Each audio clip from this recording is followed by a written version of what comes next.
Install Android 9.0 Pie on Xiaomi Mi Max 3 via LineageOS 16.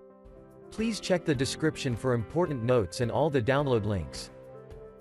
First download ROM and GApps packages, then transfer the downloaded files to the phone storage, link is in the description below.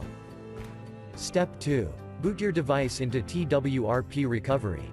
Once in TWRP, click on Wipe, Advanced Wipe, and select the check boxes, as shown in the image, excluding internal storage. Step 4. Swipe the button to wipe the device.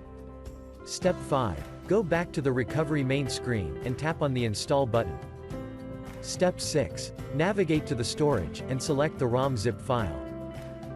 Step 7. Finally, swipe the button on the screen, to install ROM file. Step 8. Flash the GApps zip package, in the same manner. Step 9. After GApps flashing completes, select Wipe Cache and Dalvik from bottom left side of screen, and swipe to wipe. Step 10.